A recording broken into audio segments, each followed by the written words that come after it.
My wife told me she was pregnant, but I can't be the father. You see, I became infertile after surgery many years ago. I'm 50, she's 45. We've been married for 20 years. We raised two amazing kids together. Having another child was never part of the plan, at least not anymore, but apparently it still was her dream. A few months ago, she started bringing up the idea of having a third child. I didn't take it seriously. We both had full-time jobs, our kids were growing up. It felt like that chapter was over. Still, she kept insisting, and even though I wasn't interested, I didn't want to crush her hopes. So, eventually, I gave in. We started trying. I knew it would be difficult, but I was willing to try for her. Each failed attempt made her more frustrated, more depressed. Watching her fall apart hurt me deeply. Eventually, I decided to get checked. The test results hit me like a truck. I was completely infertile. Even if I wanted another child, I physically couldn't have one. That realization broke something inside me. But I couldn't bring myself to tell her. I didn't know how she would react. Would she blame me? Would she leave? So I kept it to myself. A few days later, she told me she was pregnant. I froze. I thought maybe she'd found out about my infertility and was trying to mess with me. But no, she was overjoyed. I wanted to be happy too, but I couldn't stop the panic rising in me. The next day, I retook the test. Same result. I was still infertile. There was only one possible conclusion. She had cheated. I didn't want to believe it, but it was the only explanation. She hadn't asked me for money for fertility treatments. She hadn't said a word. That meant only one thing. She slept with another man. I couldn't tell anyone. Not yet. I felt like I had a bomb inside me. Then came the day of her celebration. It was a baby shower or some kind of party I honestly don't remember anymore. Everyone was there. Family, friends, co-workers. And among them, our 27-year-old neighbor living just across the street. Fit, confident, still dreaming of a modeling career. He moved in with his aunt to be closer to LA. I remembered how she would bake cookies just for him, how he'd stay for dinner sometimes. I thought we were just being friendly neighbors. I thought I was just being paranoid. Until that night. The moment he walked in, her eyes lit up. Not like she saw a friend, but like she saw him, the one. She ran to hug him, held on a little too long. Everything else faded away. That's when I knew. He was the father. I went upstairs while the party raged on. Her laptop was there. I'd checked her phone before. Too clean. Suspiciously clean. But her laptop? She always kept it close, sensed she was writing a novel. I believed her, foolishly. No password. I opened it. There it was. A secret email account. Love letters. Photos. Passion. She called him my light, my future, my real life. He said he loved her too. But when she told him she was pregnant, he started backing off. She begged him to stay, said she'd already spoken with her lawyer friend, planned the divorce, reassured him that everything was under control. She had a plan, a full plan. She wanted me to believe the child was mine, to raise him, pay support. Then she'd vanish with her young lover. I took screenshots of everything. Emails, dates, names. I didn't scream. I didn't cry. I just closed the laptop and went back downstairs. Congratulated her. Raised the glass. No one in the room knew that inside me, something had died. The betrayal? It wasn't just infidelity. It was cold, calculated. She used my love, my trust, to build her perfect future without me. But she wouldn't get away that easily. Became the most exhausting, manipulative, and painfully theatrical performance I've ever put on. I played the role of the perfect husband, the man she imagined while whispering lies to another. I was supportive, attentive, loving, a hero in her fantasy. Knowing the baby wasn't mine, knowing she had betrayed me in the most disgusting way. But the more convincingly she played the happy wife, the deeper the cold rage boiled inside me. I wasn't going to explode. No drama. Just silence, precision, and planning. I went to every doctor appointment, made sure she took her prenatal vitamins, rubbed her back when it hurt, held her hand when she cried, even helped pick out a crib, massaged her feet. I became the man every woman dreams of, and she started to believe the act. She thought I had forgiven her. She thought we were okay. I just kept counting the days. And then labor started. She woke up in a panic. I stayed calm, packed her hospital bag, got her coat, drove her to the ER.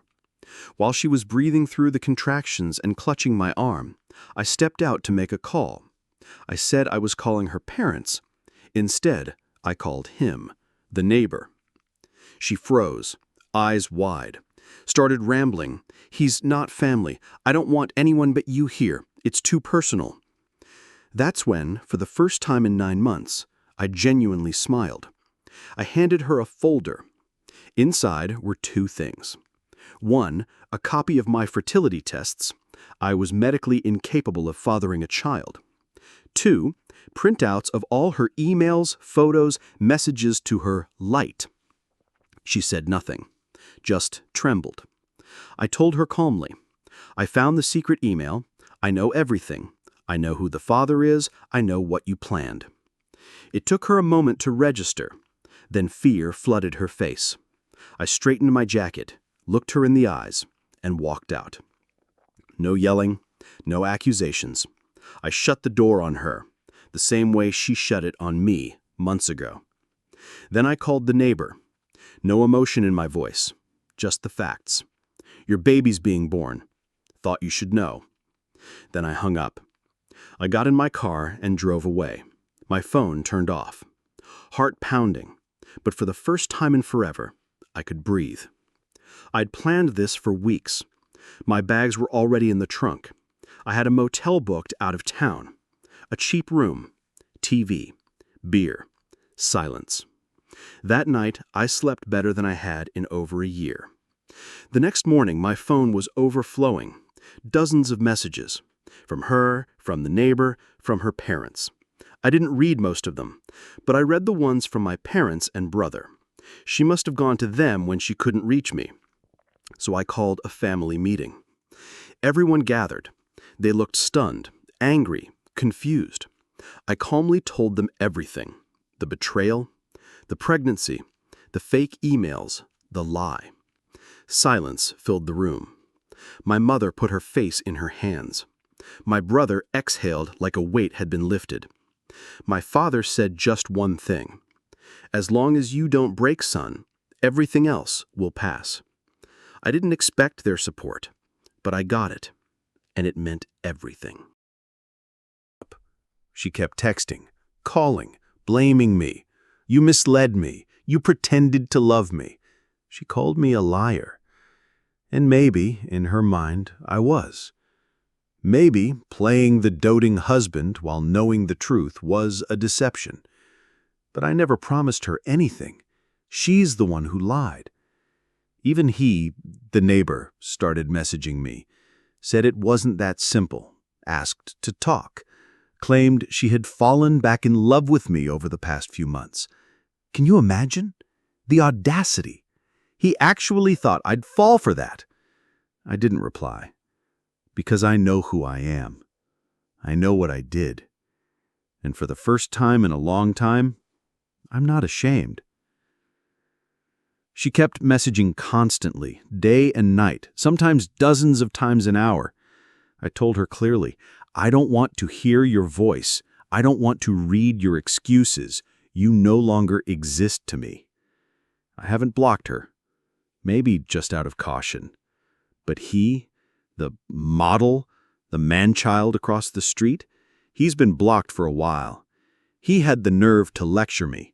She still loves you. She needs you. You're important to that baby. As if betrayal could be swept under the rug. As if nothing happened.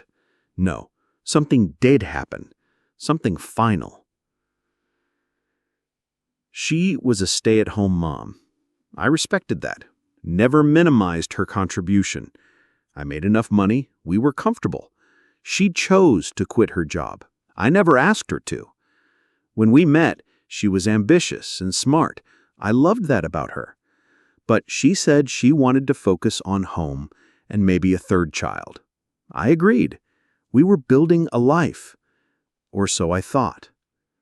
Turns out, while I was working, she was busy building something else. Lies, affairs, a whole secret plan. That's not a mistake. That's betrayal, calculated and cruel. There's no excuse and no forgiveness. Some might call me cold, unforgiving, heartless. Let them. I know what I'm doing. My lawyer's confident we'll cancel any chance of child support. Infidelity is a key factor in court, and we have proof. Emails, messages, photos, all with names, dates, and timestamps. This won't just be an emotional ending. It'll be a legal one, too. As for my neighbor, the failed model still chasing dreams no one's buying, he doesn't have a steady job, no income, no ability to support anyone. They're both leeching off what's left of my resources. Without me, they have nothing. Let's see how long they survive without my wallet. Honestly, I'm curious. Some nights I wake up, and the first thing I feel is relief. I got out. I'm free. No more manipulation. No more lies. No more guilt. I still have court ahead, but I'm ready, because now I have freedom. If she delays the divorce, tries to play games, so be it. I'm prepared. I've got every shred of evidence, saved on hard drives, cloud backups, email archives. Even if she tries to delete everything tomorrow, she can't delete the truth. It's mine now. Even if worst comes to worst, even if I do end up paying something, I'll never have to live with her again. And that's a victory. To my divorce settlement. Can you believe that?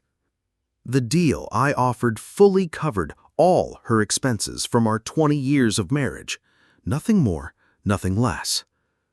And honestly, it was generous. But she wanted more. She started bargaining. As if we were haggling at a garage sale, not ending a marriage. I don't even know what she was thinking. That some miracle would bring her more? Fine. Let her dream. Yesterday, she texted me.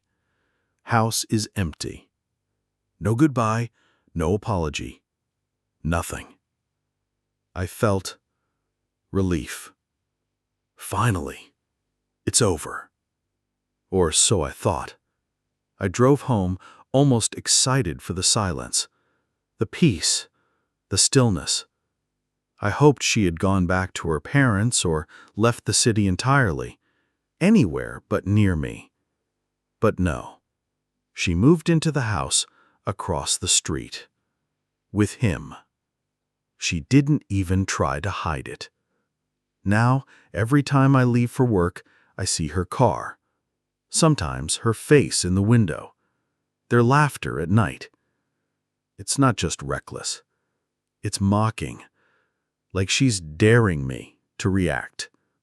I admit, for a moment, I thought about going back to the motel, about choosing anonymity over this daily humiliation. But then I stopped myself. No, this is my house. I paid for it. I cared for every square inch of it. I'm not leaving. I won't give her even one step. I kept asking myself, why didn't she go to her parents? Doesn't she realize how stupid this looks in front of a judge? Living with the man she cheated with before the divorce is finalized? Then, I found a message buried among the dozens I had ignored. From her father. I opened it without much thought and froze. It was a confession, an apology. He wrote that he was ashamed of her, that the whole family was in shock, that they would no longer support her if she kept fighting the divorce. He called her behavior disgraceful, said he was sorry for her. I didn't expect it, but it hit me. Hard. I wasn't crazy. What I felt, it was real. Even her own family saw who she had become. For the first time, I realized I wasn't alone. But still, why would she live there, in front of me? Was it arrogance, desperation, or something darker? I didn't know. Didn't want to. She had turned into someone I no longer recognized. Not with anger, but with emptiness. And I knew what was coming. They'd try to provoke me, create accidental encounters, maybe film me reacting for court, maybe bait me into rage. But I wouldn't give them anything. No scenes, no shouting, nothing. Ironically, living across from her actually saved me money. No more motels. I was back in my home. And she could see that I wasn't broken. A month passed. Lawyers were exchanging paperwork. Silence on the surface, but tension always simmered underneath. She tried to accuse me of being an alcoholic, said I was bitter, cruel, and emotionally abusive. Blamed me for her cheating. But all of it fell apart. I had quit drinking over a year ago, on my own, with help from friends. My medical records were clean. No abuse, no problems. Everyone in my life backed me up. Her lies were so weak, they collapsed immediately. And now, she had nothing left. Her new boyfriend? Turned out he wasn't cut out for real life. No job, no savings, no spine. One night I heard shouting from across the street, then screaming, crying, doors slamming. I looked out the window and saw him throw her out. Literally. She stumbled down the steps, clutching their baby. He hurled a bag after her, cursed at her, and then he shoved her. She nearly fell, baby in arms. That was it. All the anger, all the betrayal, vanished. I couldn't stand there and watch. The child didn't deserve this. I ran out, took the baby from her, held her up by the shoulders, led them both inside, sat her on the couch, wrapped her in a blanket, handed her a glass of water. The baby kept whimpering, like he felt it all too. I called her dad, told him to come. Didn't give details, just said she needed him. He arrived an hour later, eyes filled with tears. He hugged her, then came to me, shook my hand, said, "I didn't think you'd still help her, but thank you. I said nothing, because deep down, I knew I'd done the right thing. She sobbed, like a child, begged me not to press charges, not to call the police, said she was humiliated, said she had been blind, thought it was love. And now she just wanted peace. No more fighting. No more legal games. She would sign anything. She just wanted to move on. I don't know what's next. I hope she files charges against him, for her own sake, for the baby. But for now, I did what a man with a conscience would do, and I don't regret it.